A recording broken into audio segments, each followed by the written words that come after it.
سلام دوستان، چطورین؟ من اسرار مرتضی هستم. خیلی خوش اومدیم به این ویدیو.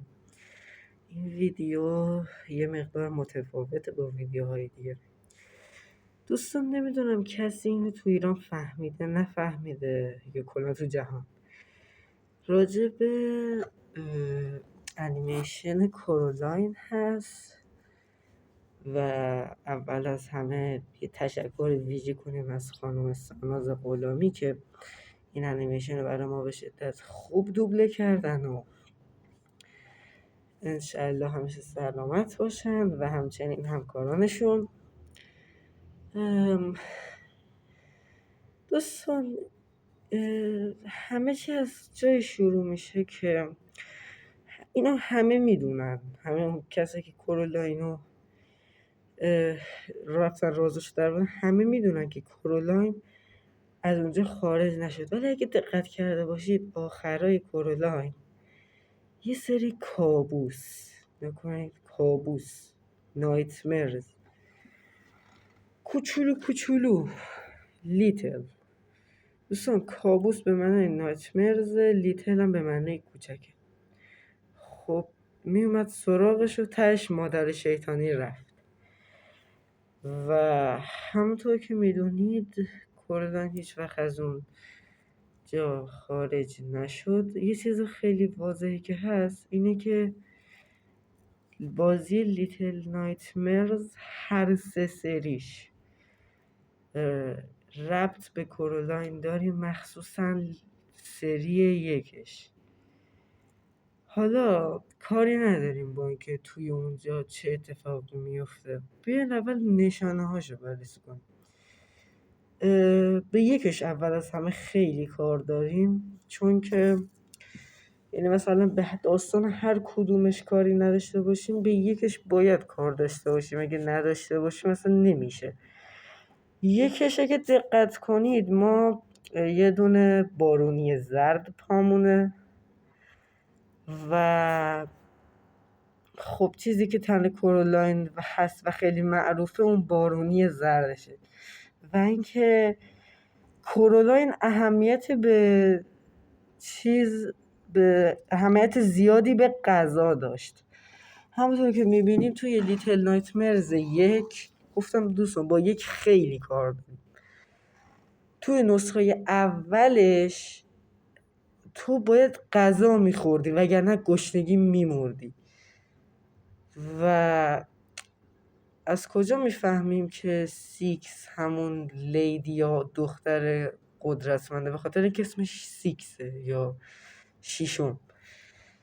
و اینکه خب کورالاین هیچ وقت از اون دنیا بیرون نیومد و اینا هرچی میبینن کابوسه.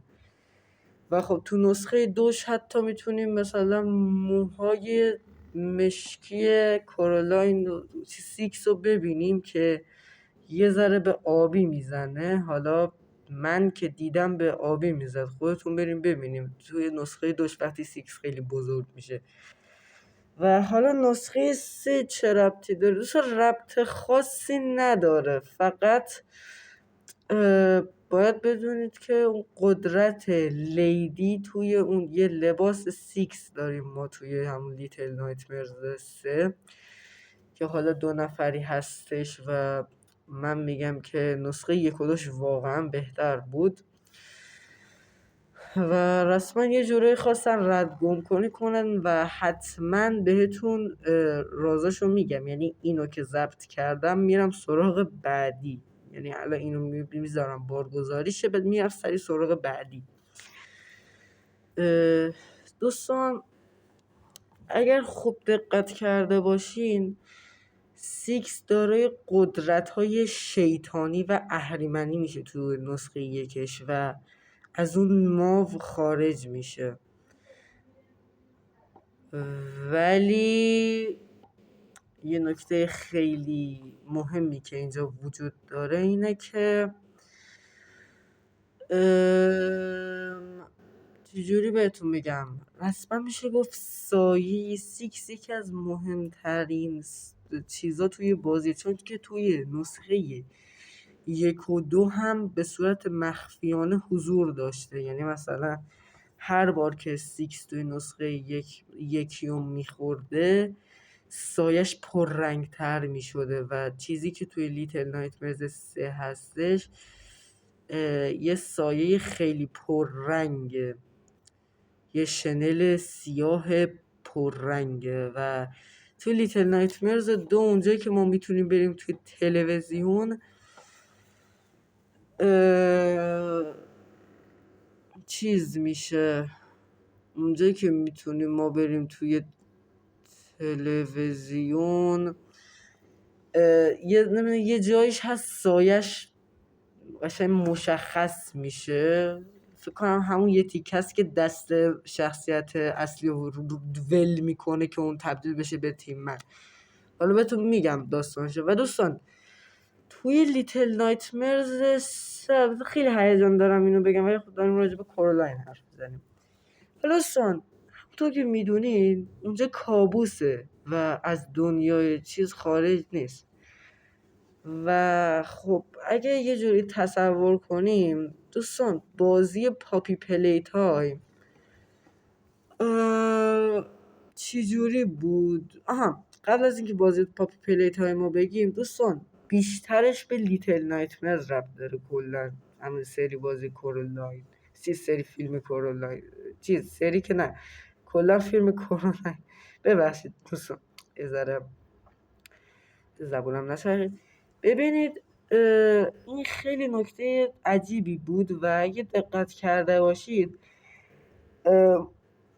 فکر کنم مثلا به پاپی پلی تایم خیلی ربطی نداشته باشه به جز اون دسته که حالا آهنی بود، خیلی اون مهم نیست اونش، حالا به هر دلیلی. ولی بیشتر اون دست پروتوتایپه که به مادر شیطانی ربط داره، اما ما همون دست رو توی پاپی پلی توی لیتل نایتمرز 3 بیشتر دیدیم. 2 3 یکیشو نمیدونم، یعنی مطمئن نیستم، ولی خب توی 2 3 حتما دیدیم. توی اون قسمتی که داریم فرار میکنیم اگه یادتون باشه فکر کنم مادر شیطانی آخرش اون نیمتنش از تنش جدا میشه و خب کلا چون عنکبوت بوده 2 پاش از دست میره. خب اگه یادتون باشه 2 پاش از دست میره و شما توی لیتل نایتمرز 3 چی میبینید؟ وارد آینه میشید و خب این آینه یه ذره عجیب غریبی بهتون میگم چرا، چون که ترکیبی از 2 دونه کابوسه و حالا بهتون میگم چه بعد این و واقعا علاقه من زیاده به این که شما راز بگم. ببینید حقیقتشو بخواین من چجوری بهتون بگم، رفتم و دیدم که دست یکی از اونا که اونجا بود. ببینید دوستان وقتی شما میرید وارد یک کابوسی میشید دلیل نمیشه که مثلا شما که دارین کابوس میبینین مثلا دقیقا همونی رو که خودتون بودید ببینید. یعنی مثلا یه جوریه که اگر مثلا موهای سیکس توی لیتل نایتمرز کلا سری بازی لیتل نایتمرز مشکیه، همون کورالینه که داره چیزو میبینه، چی بهش میگن اسمش چیه،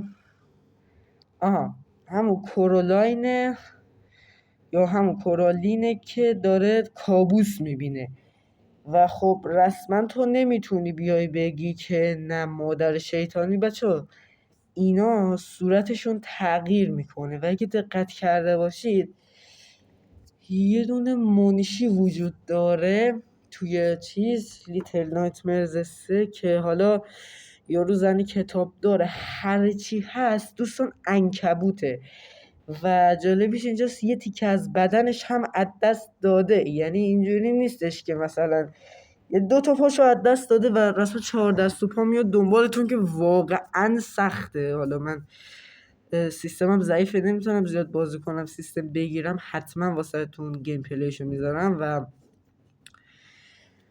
اه، آره دیگه، همونطور که میدونید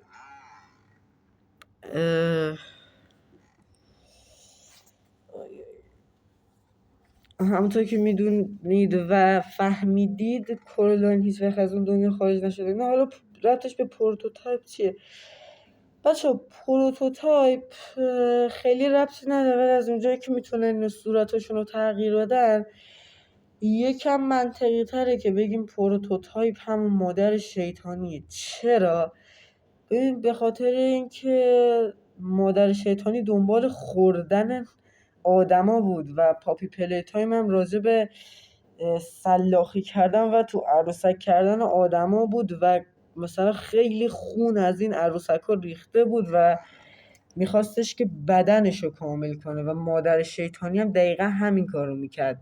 اگه یادتون باشه عروسک میدوخت اول بازی که ربطش به این پاپی پلی تایم هم داره. یعنی این یارو پروتوتایپه یه سری عروسک رو میکشه و توی لیتل نایتمرز یه سری عروسکن که میان دنبال تو، میدونی چی میگم؟ و رسما شما معمولا به لباس و پارچه و کفش نکنید، لباس، پارچه، کفش، اینا همشون نخ دارن. یعنی نخ که آره دیگه، یه جورایی همشون دوخته میشن، همشون راد به خیاطی دارن. و اول بازی اول فیلم کورالاین اینا اول دیدیم که مادر شیطانی داشت میدوخت، میبرید و میدوخت و عروسک درست میکرد. و از اونجایی که دیدیم مادر شیطانی کلن تغییر کرده، واسه همین احتمالاً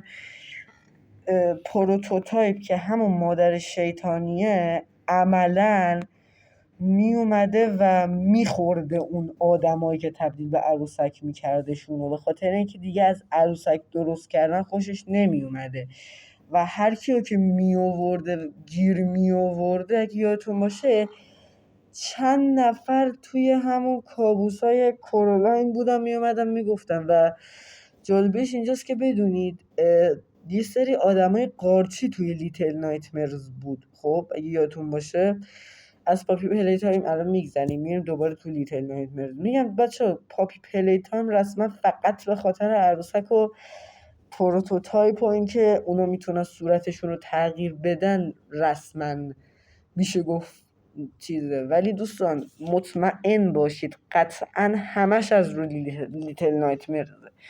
حالا چرا؟ ببینید چند نفر اگه یادتون باشه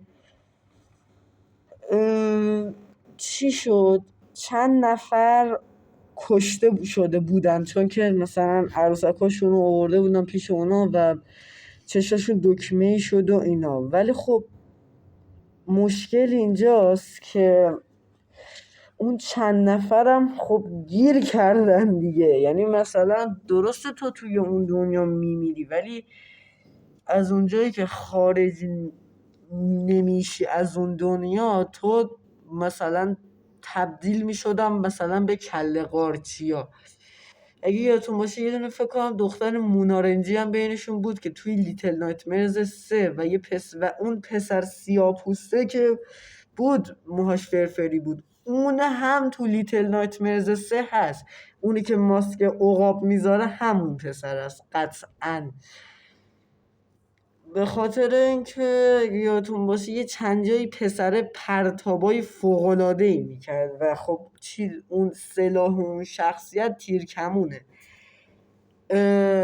و اینکه این خیلی نکته مهمی بود و خیلی اصلا بهش فکر نکردن. حتی من نمیدونم، شاید من اولین نفری هستم که اینو دارم میگم یا شاید هم بعضیا فهمیدن. امیدوارم اولین نفری باشم که اینو میگه، ولی خب اگر نبودم بدونید که این یه چیز کمیابیه، چون خیلی ها در موردش حرف نزدن و نمیزنن. یعنی حتی ممکنه کمپانی لیتل نایتمرز هم راجبش حرف نزده باشه. دوستان منبع خاصی ندارم که بهتون معرفی کنم، یعنی رسما خودم رفتم در آوردم، ولی شما باورش کنید چون طبیعتا هر چیزی که گفتم منطقی بوده. حالا دوستان این تئوری هستش، واقعیت نیست. یادتون نره که حتما لایک و سابو بزنید، زنگوله رو بزنید روی آل تا هر وقت ویدیو گذاشتم بیان ببینید. و این شروع کاره و بدونید که قطعا ویدیو خفن تری میزنم. امیدوارم کامنت بذارید و همین دیگه. واسه دوستان دارم یه کانال تلگرام میزنم، یه گروه خودمونی هم میزنم که بیاید عضو شید. یه چنل تلگرام هم دارم درست میکنم اگه بشه. اینستاگرام هم دارم توش پست و اینا میذارم. و تا یه ویدیو دیگه خسته نباشید و خداحافظ.